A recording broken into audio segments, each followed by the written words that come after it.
Nicole C.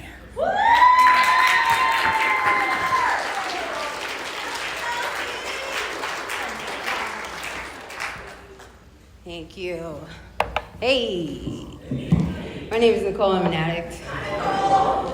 I'm a person in long-term recovery, which means I haven't had a drink or a drug in almost 11 years, since October 16th, 2014.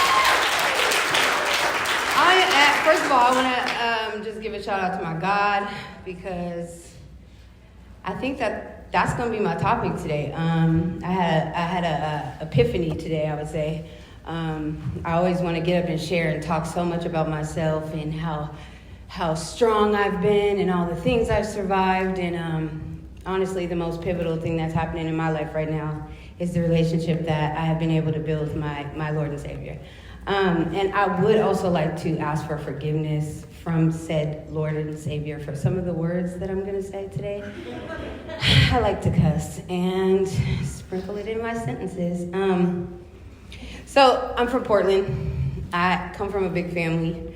Been here since like 91. But before that, I lived in a few different states because my father was a person that also suffered from addiction. My mom had 7 kids in 6 years. She had her 7 kids between the ages of 18 and 24, 2 sets of twins. I'm a twin also. And so before we moved to Portland, I would say living in 5 states before I turned 9 kept me in a mental state as a child who was just trying to develop and potentially be safe, of fearing the world. My father, Norris, was supposed to be the first person I loved, the first man I loved. So soon.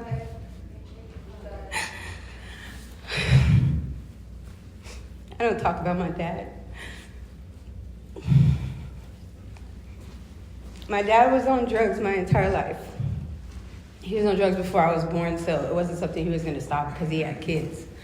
I knew what drugs were when I was 5 years old. My father was not only addicted, but he was abusive. And he spent a lot of time abusing all of us. I would say that because I was the youngest, he didn't physically abuse me as much as he did the rest of my family members, especially my mother. But it became like a normal thing to see my dad go in the bathroom for hours and then come out. His tweak was with his mouth like this. He used to do that a lot. And pick at the carpet, so we didn't need a vacuum. He didn't. Everything white was getting picked up. There goes Dad. But I didn't know what that meant until I was about 5 years old, and I think I've shared this before, but my dad had a habit of being super religious every 2 months, and then I would say, as soon as he let a cuss word come out of his mouth, we all knew, like, it's about to turn into bad dad, you know? So I remember one specific moment. We lived in Colorado, and my dad, he started cursing, and he ran out of the door, and we all just stayed in the house with my mom, and we were watching TV, and the whole house was dark, except for the TV. My dad came in, went straight to the bathroom, and he stayed there for hours. We must have watched MASH and everything my mom wanted to watch in the dark. And then when we heard him come out of the bathroom, we heard glass break. And my dad had created a situation in his own mind, and he thought that my mother had stole his drugs that he had just spent the last few hours smoking. And even at 5, I was like, she don't got your stuff. So he had broke a beer bottle, and he grabbed my mom and put the bottle to her neck, and she's screaming and crying. He made everybody strip but me. And he just kept accusing us of stealing his drugs, even his kids. And that was just one little point of what our life was like. My mom and dad stayed together throughout my childhood until I turned 12. We moved to Portland, Oregon, and that's kind of where it got really bad. My brothers became gang members. I was kind of isolated all the time because I guess I'm a Pisces also, so I was a little daydreamy fairy tale, like sitting in the room thinking I was gonna marry Usher, and I don't know why y'all laughing though. Why is that funny? Calm down. It still can happen. Dang y'all. But it was like one of those things that it was so traumatic in our house that I would get lost in my room, isolating, like daydreaming. And honestly, like thinking about that right now at my big age, I think that was the beginning of where my mental health started going bad. Living in a fairy tale land and like pretending things weren't bad, and kind of like going to school, see my brothers become gang members, my dad smoking crack, my brother's friends and my brothers selling crack to our own dad, him stealing all our stuff out the house, my mom being beat up, her being a white woman in Northeast Portland, raising mixed kids. Like she had a kind of personality that didn't mesh well with me, because she liked to call us out our name. And I've never actually shared that before with my sponsor. I shared it with my sponsor. But she liked to call us out our name, and so with the hard ER. So these are the people that I was raised with. Like, not really feeling closely connected or knowing what family really looked like. I thought this is what everybody's house looked like. Until, getting into high school and having friends of my own and always wanting to not be at home because my friends' parents were going to work every day.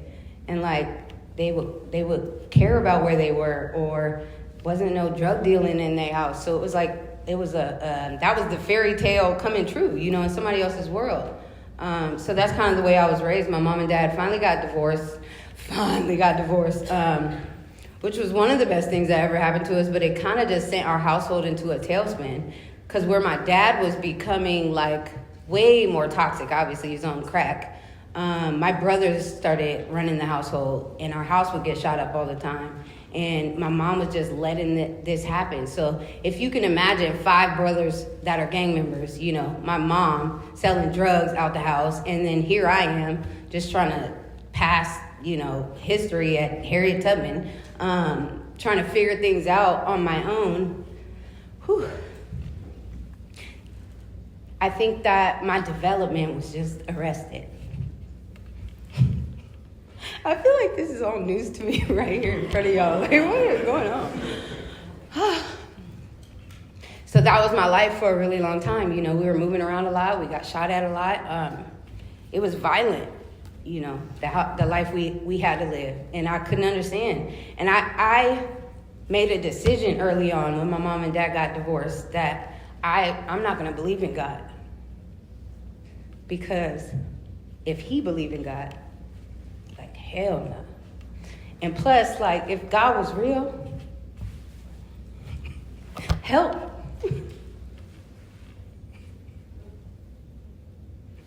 Sorry, God. I love him so bad now. So, moving around and doing all the things, all the traumas, all the things that happened. When I turned 18, I'm kind of like developmentally way younger than 18, but I get to go move out and be on my own. At midnight on my 18th birthday, my mom had all my stuff packed and was like, you gonna figure it out. And I did. Luckily, I had some friends that let me move in. I got a job at a local pager store. Boo. I got a record deal. I got a record deal when I was 18 years old. And the hard thing about that was I started dating the guy that was my manager. And I wouldn't even call it dating. Y'all know what I want to call it. I'm going to tell his business up here. We're going to call him Shane. But I was dating this man, and I kept getting pregnant by him, and he was controlling my entire life. So it kind of went from one toxic scenario to another because I had nobody to teach me how to change anything. And so I thought this is what grown-ups do. Like I have to, in order for me to get my life taken care of.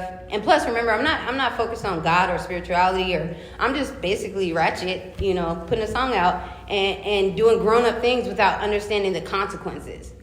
And I got pregnant a couple times. And because this deal was so big and the song was going crazy, I got an ultimatum. And the ultimatum was, be a mom, or do this other thing. And I thought that other thing is what I wanted. Like all those days and nights I spent by myself in that room while my family was going crazy, I'm practicing singing. I'm daydreaming about Whitney. Y'all remember Usher was supposed to be here anytime, any minute. I was really serious too. So I had to do what I had to do. And that started changing some things in my development. Because now this is the way I'm starting to view men. Like I have to do what you want me to do in order for me to survive. And I don't have family members. Oh, God, Jesus. I didn't have direction. I didn't have anybody saying, don't do it that way. You don't have to. I felt like this is life and death. So this man is using me. I had the abortion. I got dropped from the label anyway. So now I'm working at a gas station, hearing my own song on the radio, after having an abortion by this person 5 months in, like way late in the pregnancy, really devastated, continuing to just kind of lose my mind. And I met this guy. We started smoking. That to me taught me, oh, I don't have to feel like this all the time. Like I could change the way I feel a little bit. And little by little, the drugs changed. And the hardest thing about that was I remember a vow I made to myself. Like I will never be like my dad.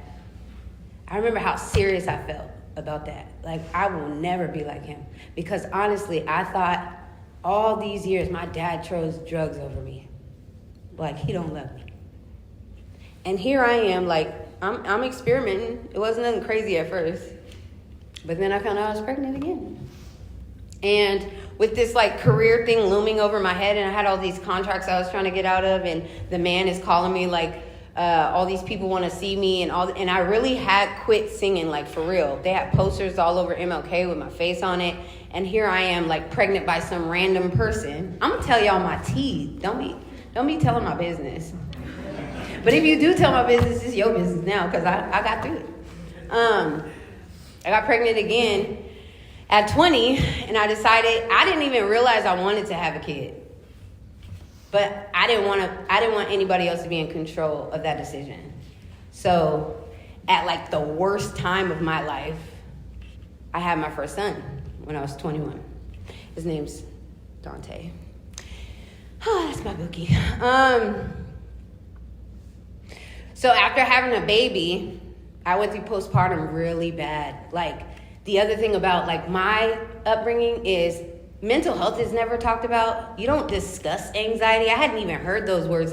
Nobody talks about being depressed. You don't know any of those things. I never heard any of that stuff. So when they told me I potentially could be experiencing postpartum depression, you know what I thought? Let's do some drugs. It'll help. And that's what I did. After my son was born, luckily I got through the pregnancy clean, but that's when stuff started changing. They gave me a prescription after a C-section. And that was an opiate. And that was it. That was it. So I started making up things to go back to the hospital and get more. And I learned how to kind of play a system.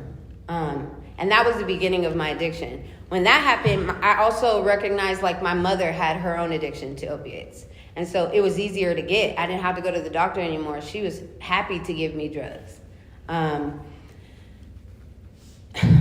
So a couple years after my son was born, my mother passed away.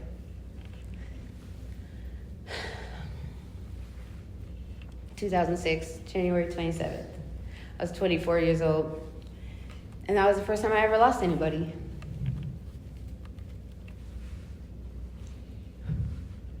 What a lonely existence that was. Because even though she and I, we really bumped heads a lot, we beefed all the time. It was I lost everything. Because I didn't know how to raise my kid. I didn't realize how bad I needed her. Sorry, guys. So when she passed, I started using some real illicit drugs. I had a friend in the neighborhood who he had started bringing over meth. And amphetamine was I needed something that gave me energy. I needed something that made me feel happier. And because it made me that happy, I pushed away the thought of my mother being gone for years.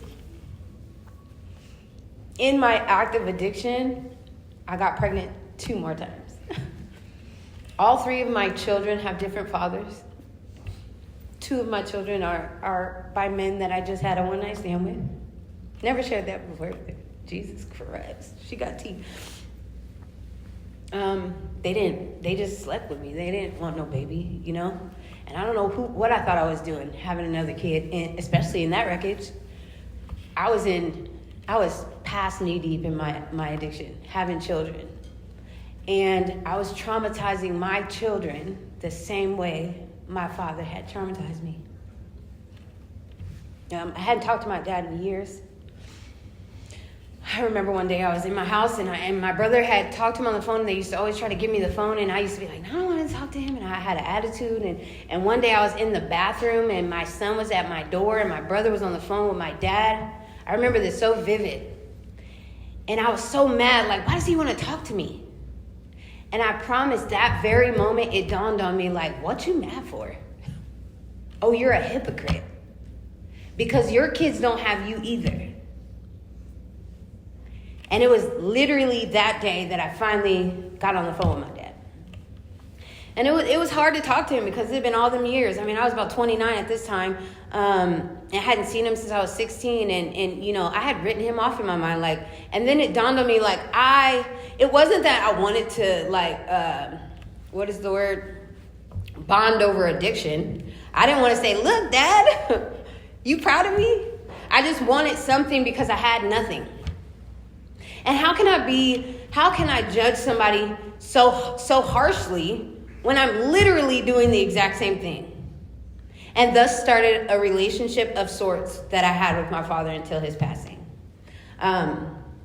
Soon after that, I had a DHS contact. You know, my son, he was only 5, and he didn't come home from school one day, and DHS came, and, you know, that began a journey that I don't know that I was ready to participate in.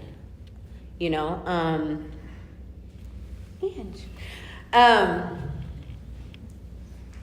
I just know that they were threatening to take my children. And that's the scariest thing you can think of. Like, if you can imagine, I don't have nobody. I have my kids, but do I?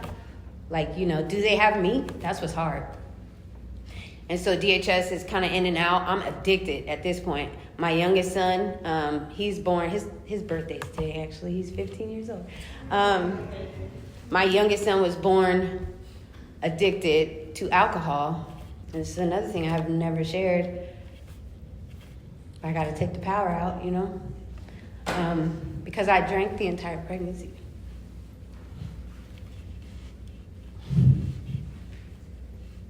And when he was born, my oldest son was taking care of them. I was parentifying my baby. So not physically being in the house, but not present in my baby's life. Like, I couldn't be mad at him for, like, talking to the school counselor and saying, it's like, it's bad at home, you know? And when DHS finally did get a hold of me, because they would not for sure, but when they finally got a hold of me, it was all bad. They were like, man, we got to take these kids out of here. And that was, like, my biggest fear. The thing was, I had never even heard of NA. I heard of AA because it was on TV, you know, it was in movies. And if you go to Malibu, you can get cured for addiction. I don't know if y'all know that. But I thought it was like a pill you take. But that's my addict brain, right? Like, you gonna cure me, period. So when DHS did come in and take my children, you know, I'm a broken shell of a person. Like, I haven't dealt with my mom's death. I'm, like, in and out, like, seeing my father still in the wreckage of his life. I don't have any supports. My brothers that are using with me are, like, the only people that are around me. And my kids are really innocent. So when they did get taken, I was lost. Literally on 102nd and Burnside with the clothes on my back, my kids gone. Like, what has happened to me? And that is not where the addiction stopped. Because, boy, the one thing I could not do is, like, feel it. I didn't want to feel it. I don't don't want to feel it right now. Like, damn, stop looking at me, y'all. So I guess we had court. I showed up at court. They told me all the allegations, and I was like, all right. I mean, they were like, you can go to treatment. And I was like, what's that? So I wound up going to Project Network. I had never seen nothing like this in my life. It was like crackhead college, okay? I was scared as hell. I slept with all my good stuff under my pillow because, like, what are we doing here? I had never heard of this. Like, people come to these places and, like, I don't know what I'm doing, right? But what I did know is I wasn't planning on staying clean, but what I wanted was my kids back. Like, whatever you tell me to do, I'm going to do. But I was on bullshit. Sorry about that. I know I'm in the house of the Lord. I know I was because I wasn't ready yet. But see, this was the introduction to something I needed more than air, okay? Because at Project Network, we were forced to go to meetings. Boy, I used to get dressed up and go to meetings and drink so much coffee and smoke so many cigarettes. I had to share every single time, even though I was a newcomer. I used to be like, y'all could be just like me. And they were like, girl.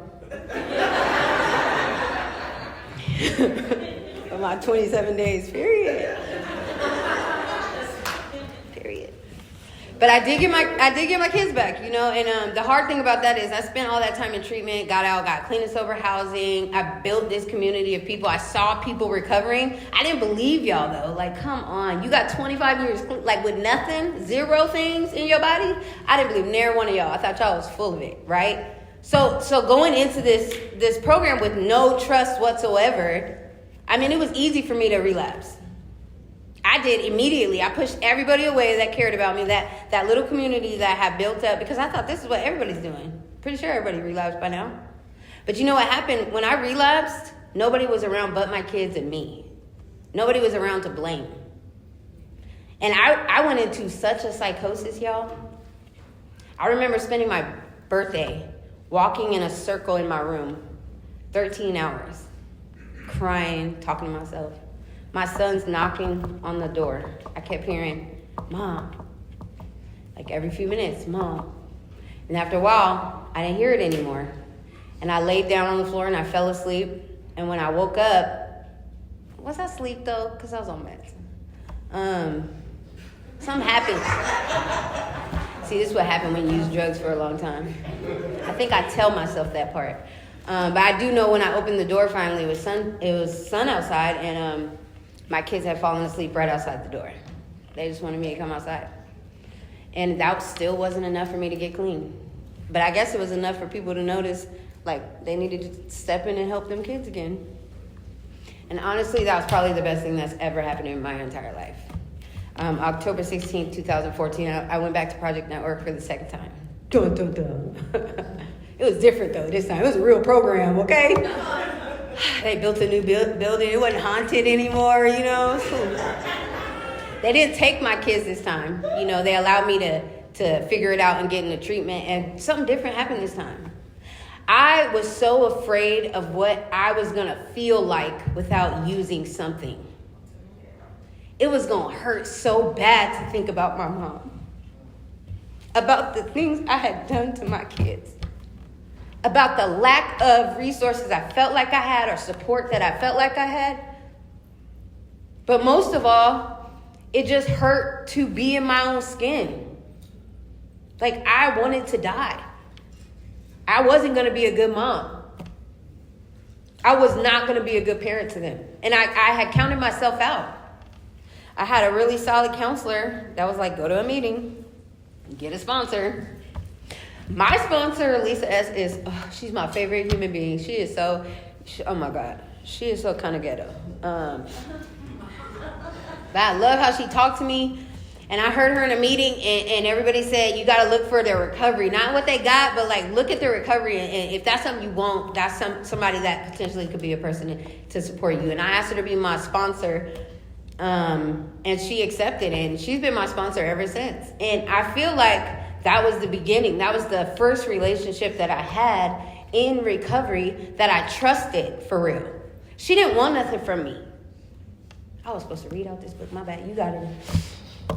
She didn't want nothing from me. She just wanted to hear how I felt, what I thought. You know what I told her is like, I don't believe in God. She said, well, that's unfortunate. She asked me, well, what do you believe in? Like, let's figure that out. Because, I mean, this program says, like, I have to have I'm supposed to have the God of my understanding, but if I don't have an understanding of a God whatsoever, I don't think y'all telling the truth. So she said, well, what do you believe in? And we sat at Starbucks and we started talking about the things that I know to be true, even though I don't see them. Like, I know that grass grows. I don't sit there and watch it, though. It just be tall all of a sudden. And I know the leaves fall out of the sky. Out of the trees. At some point in the year, right? And then they grow back. And I know that birds fly.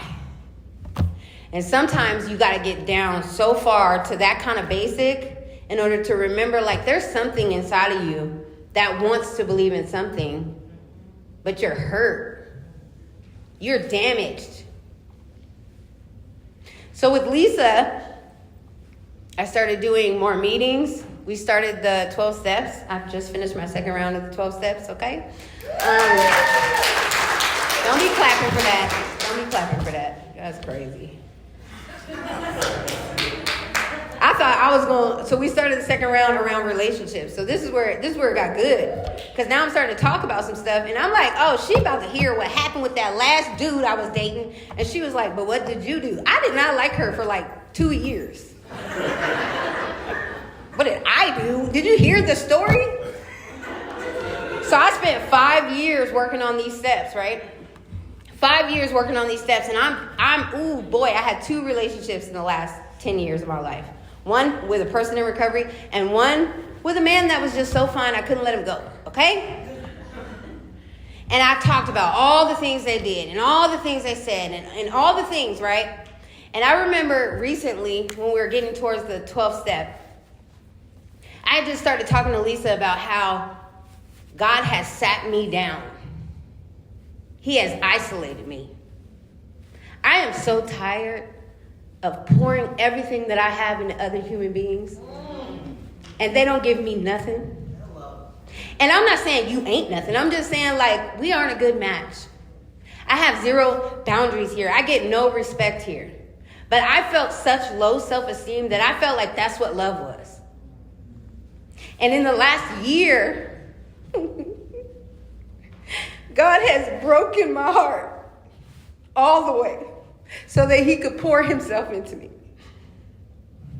I have sat in my room every single day and just prayed and talked to him and loved him while he showered me with affection.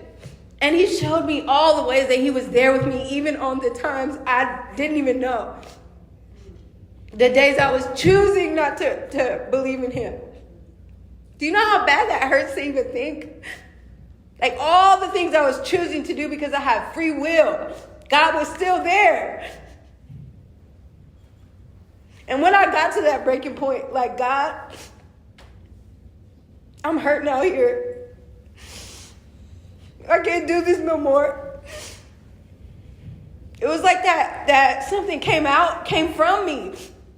A spirit, like the freedom. It's not just about me stopping using. That was a symptom. My use was a symptom of who I am and what I feel and what I think and how I behave. I've stopped using, so what's the problem? I'm the problem.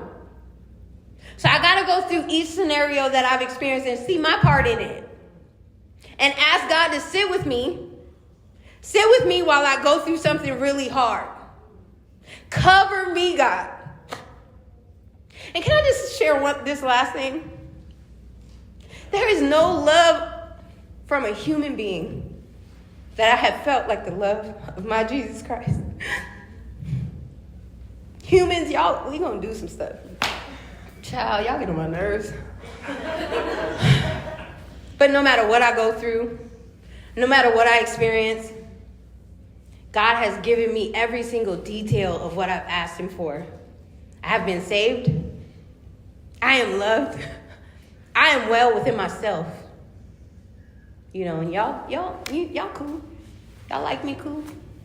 I'm a good parent. Like all three of my children, 15, 17, 22, been able to raise them without dads. But you know what?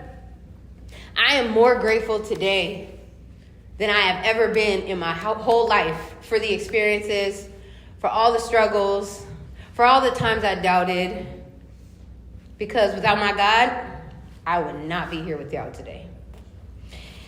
Thank you for letting me share.